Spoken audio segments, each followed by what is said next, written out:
Frères et sœurs en Christ, que Dieu vous bénisse puissamment au nom de Jésus-Christ. C'est que Jésus-Christ vient nous exhorter par la puissance de ta parole au nom de Jésus-Christ. Amen. Exhortons-nous, frères et sœurs, sur l'idolâtrie. Frères et sœurs, l'idolâtrie dans le monde, l'idolâtrie dans le corps du Christ, l'idolâtrie dans l'Église. Trop d'idolâtrie dans l'Église. L'idolâtrie, c'est une façon d'adorer d'autres dieux sans se rendre compte. Et c'est l'une des choses qui rendent Dieu jaloux. Et Dieu n'aime pas l'idolâtrie. Au point où Dieu peut décimer, il peut tuer à cause du fait d'adorer, de glorifier un autre Dieu. Cela rend Dieu jaloux. Dieu est un Dieu jaloux quand il s'agit de l'idolâtrie. Et Dieu veut nous délivrer de l'idolâtrie, de certains d'entre nous même qui disent que nous sommes chrétiens, mais qui sommes encore dans l'idolâtrie. Frères et sœurs, qu'est-ce que l'homme pour que tu le craignes? Ce que nous devions craindre, c'est l'Éternel Dieu des armées qui est capable de nous tuer et de brûler nos corps dans le feu éternellement. C'est lui que nous devions craindre, mais pas un homme.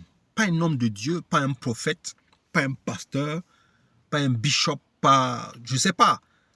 Tu ne dois pas craindre un homme. Nous devions le respect pour les hommes de Dieu, véritables, bien sûr. Nous devions les respecter. Mais la révérence, le véritable révérend, le vrai Dieu que nous devions craindre, c'est l'Éternel Dieu des armées, lui seul. Et non pas un homme qui n'est qu'un instrument qu'il a choisi à son service. Voilà ce qui conduit beaucoup des hommes et des femmes dans l'idolâtrie. Ils voient leurs pasteurs comme des dieux. Ils voient leurs pasteurs comme les solutions à toutes choses. Ils ont oublié celui-là même qui est mort sur une croix, qui a donné sa vie pour les sauver, pour racheter leur propre vie. C'est le pasteur qui est l'image du Christ. C'est le pasteur qui est le souverain sacrificateur, alors que le souverain sacrificateur, c'est le Seigneur Jésus-Christ, actuellement, pour les véritables chrétiens. Esther chapitre 3, du verset 2 à 5, il est écrit: tous les serviteurs du roi qui se tenaient à la porte du roi pliaient le genou et se prosternaient devant Haman, car cela correspondait aux ordres du roi à son sujet. Mardochée, cependant, ne pliait pas le genou et ne se prosternait pas. Les serviteurs du roi qui se tenaient à la porte du roi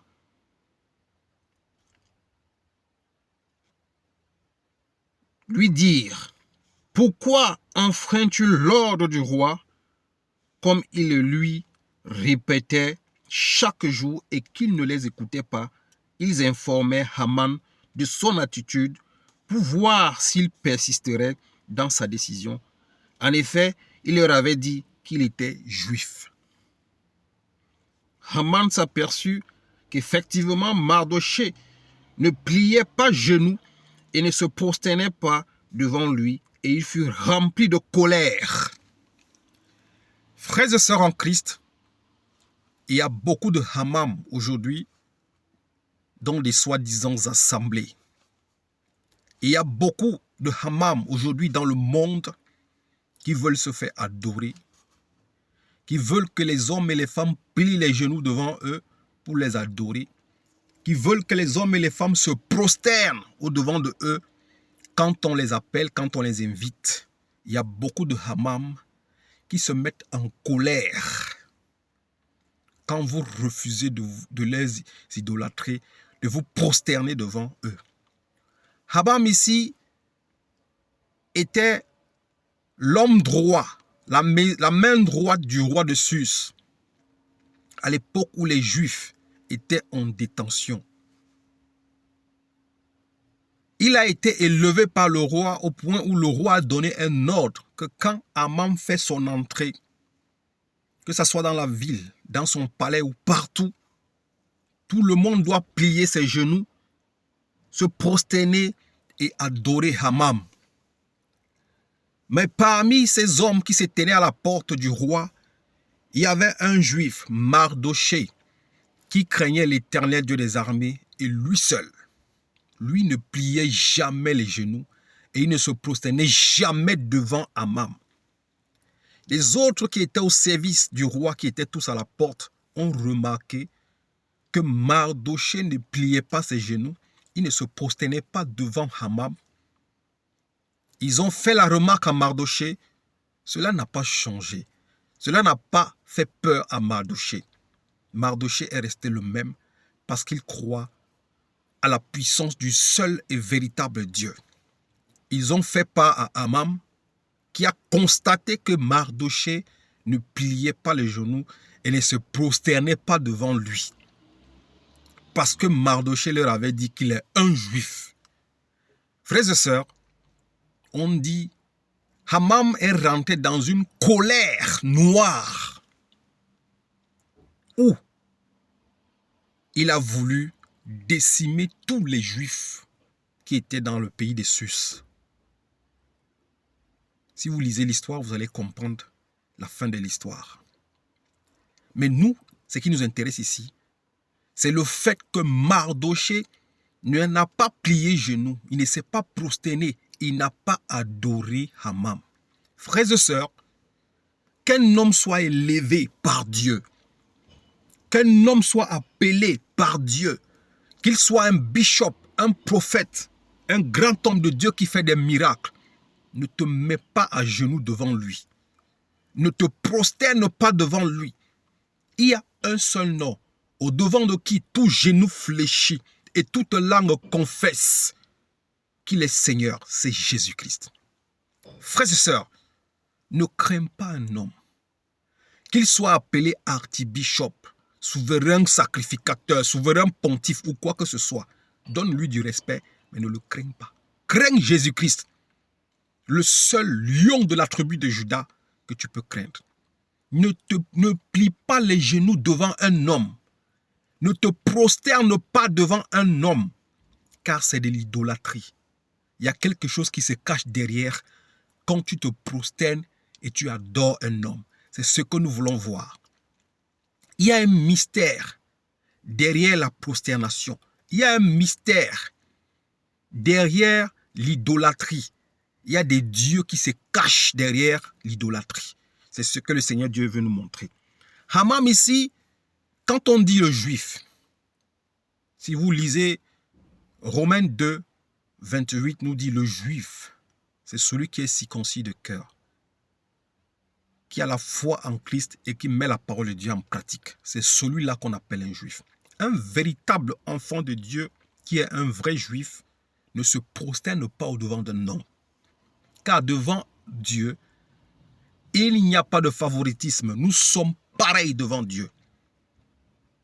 Nous sommes pareils, peu importe le service qui t'a été donné. Au-devant de Dieu, nous sommes pareils. Nous formons tous un même corps. Alors, il est interdit que tu regardes un autre homme comme ton Dieu et que tu l'adores et que tu te prosternes. Mardochée ici a dit, je connais le véritable Dieu, le seul au-devant de qui je peux m'agenouiller.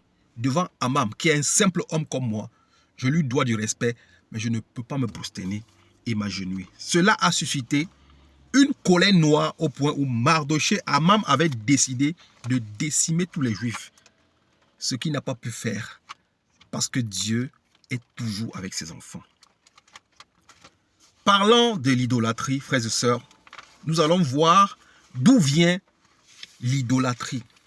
Les pasteurs, les prophètes, les bishops, les archibishops, les grands hommes du monde qui veulent qu'on les adore, c'est des grands serviteurs de Satan. Il y a un pouvoir, il y a une puissance derrière la prosternation, l'idolâtrie, quand tu te agenouilles, quand tu adores un homme.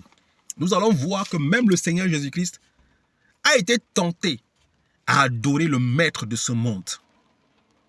Matthieu chapitre 4, verset 8 à 10. Matthieu chapitre 4, verset 8 à 10. N'adore pas un homme. Ne te prosterne pas devant un homme. Matthieu chapitre 4, verset 8.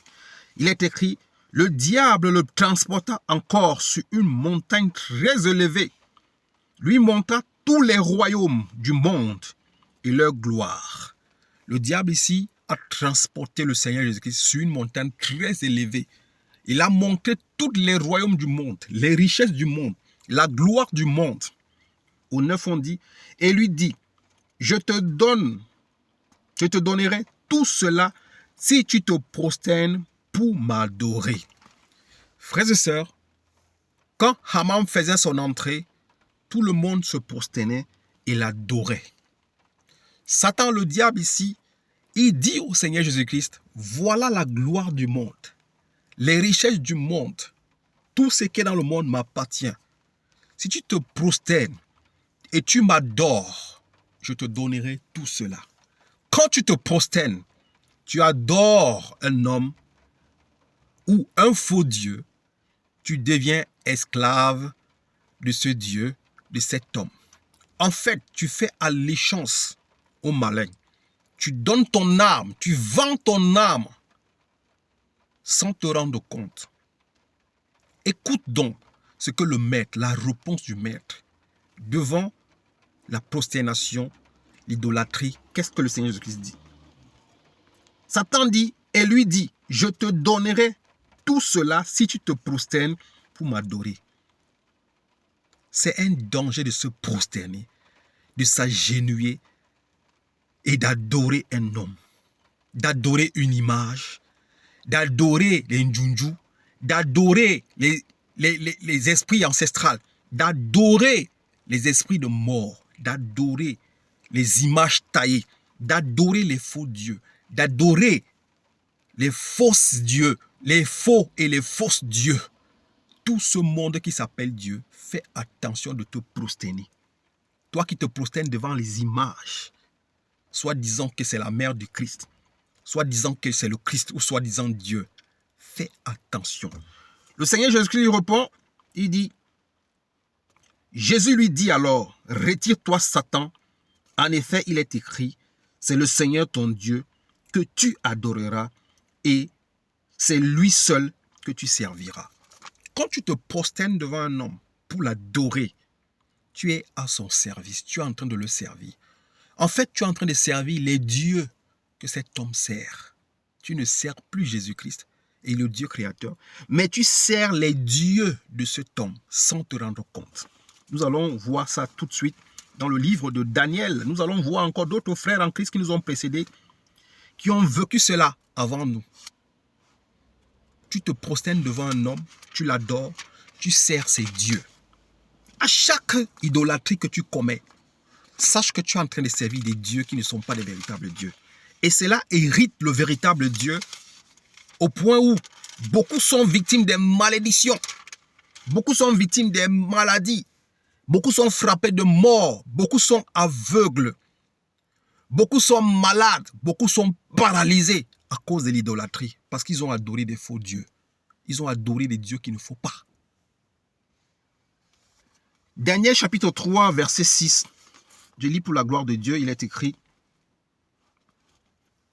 verset 6 à 18, il est écrit, si quelqu'un ne se prosterne pas et ne l'adore pas, il sera jeté en l'instant même au milieu d'une fournaise ardente.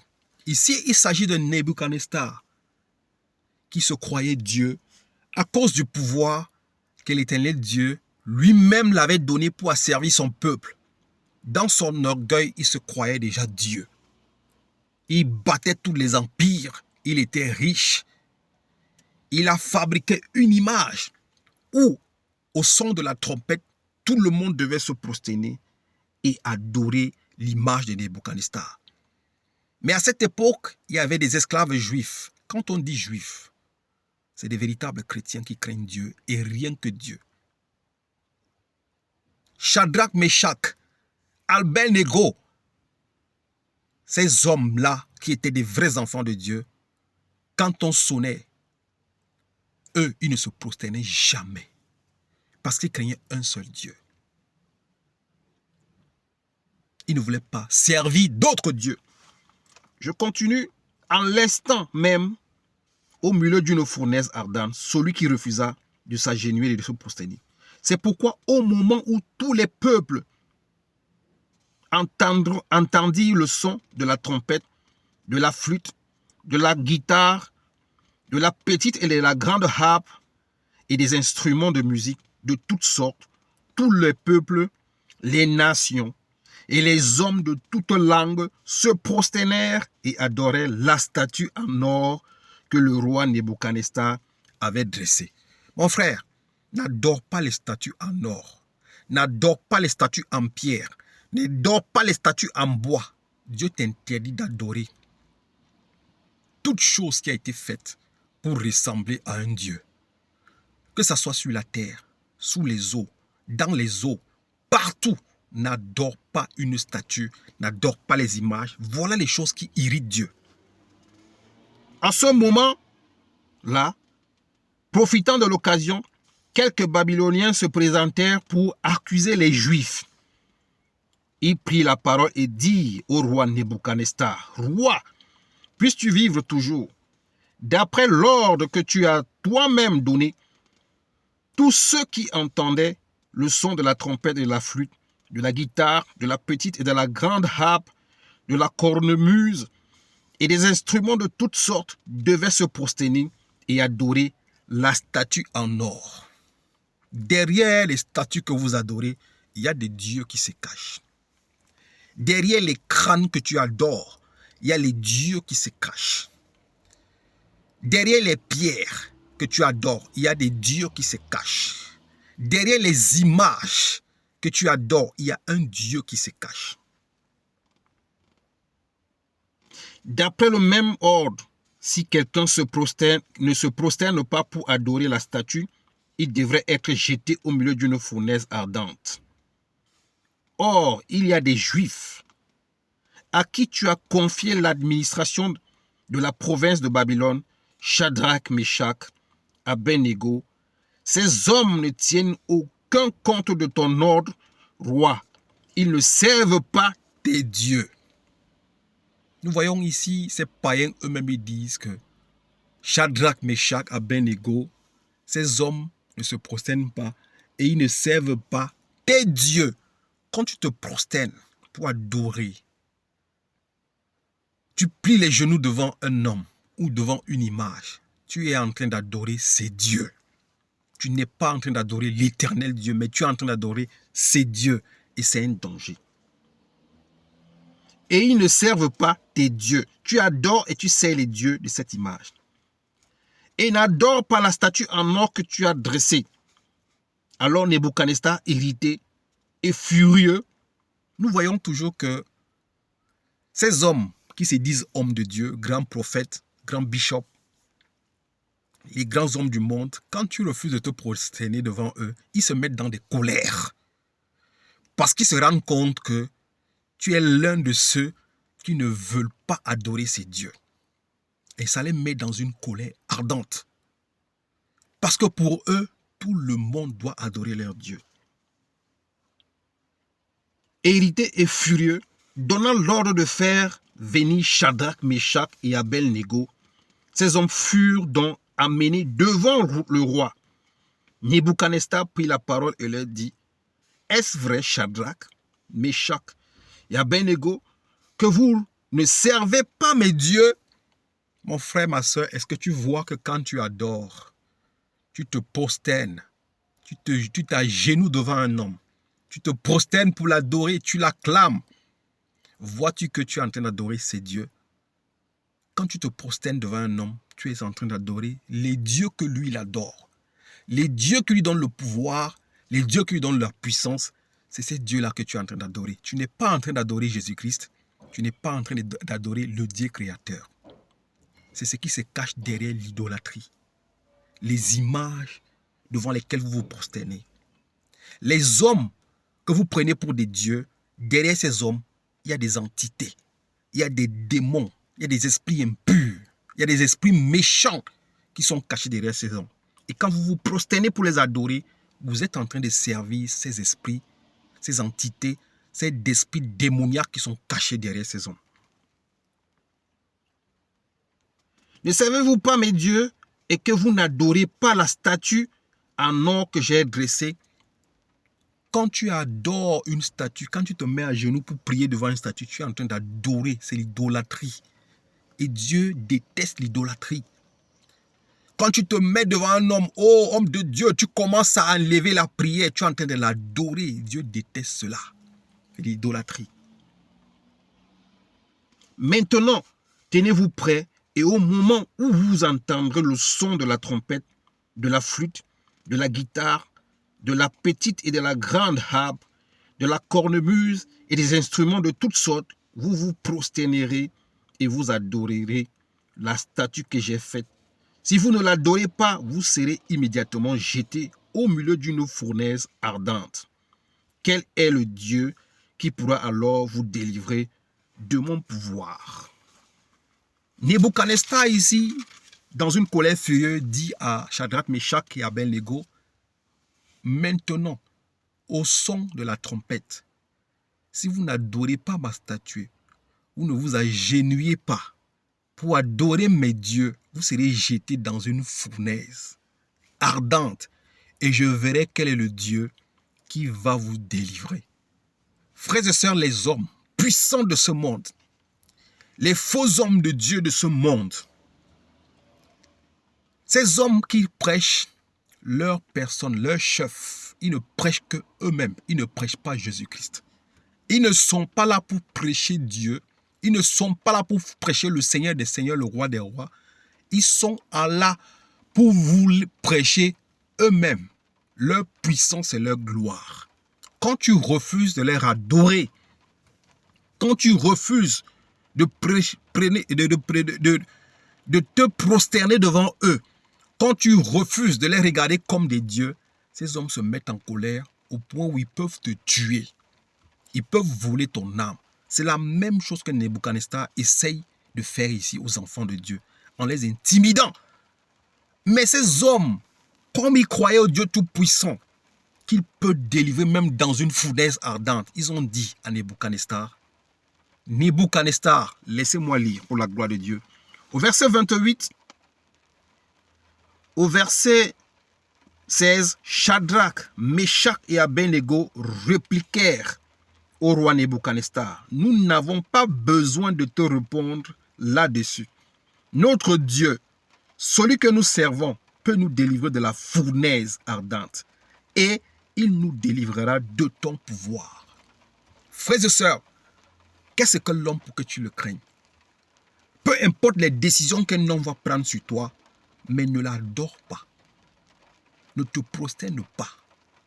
Dieu va te délivrer de son pouvoir et de sa main, car l'Éternel est souverain. Ce n'est qu'un homme, ce n'est qu'un faux Dieu, c'est un véritable Dieu, lui seul que tu dois craindre. Et même s'il ne nous faisait pas, roi, que nous ne, et même s'il ne le faisait pas, sache, roi, que nous ne servirons pas tes dieux et que nous n'adorerons pas la statue en or que tu as adressée. Nebuchadnezzar et les autres disent, même si Dieu ne nous délivre pas de cette fournaise, de tes attaques, de tes maladies que tu nous envoies, des combats, de l'épée que tu envoies contre nous, nous ne servirons pas tes dieux. Peu importe les malédictions que tu vas envoyer, homme de Dieu, toi faux homme de Dieu, peu importe les décisions que tu vas prendre contre nous parce que nous refusons de t'adorer, même si Dieu ne nous délivre pas, nous n'allons pas servir tes dieux. Ne servez pas les dieux des hommes. Ne servez pas les dieux des nations. Ne servez pas les dieux de ce monde. Servez l'Éternel lui seul. Même si vous êtes dans la fournaise, même si Dieu ne vous donne pas la vie, il se souviendra de vous à sa venue. Et même s'il ne le faisait pas, sache, roi, que nous ne servirons pas tes dieux et que nous n'adorerons pas la statue en or que tu as érigée.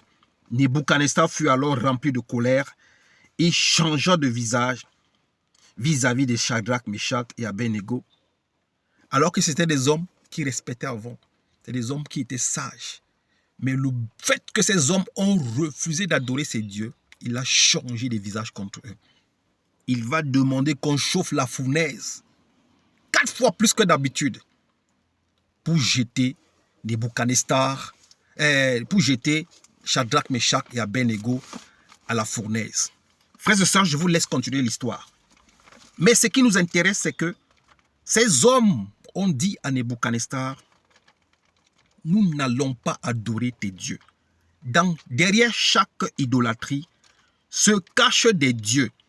Et Dieu ne veut pas que vous soyez en contact avec les démons, les esprits impurs. Dieu ne veut pas que vous serviez les dieux de ce monde. 1 Corinthiens chapitre 10.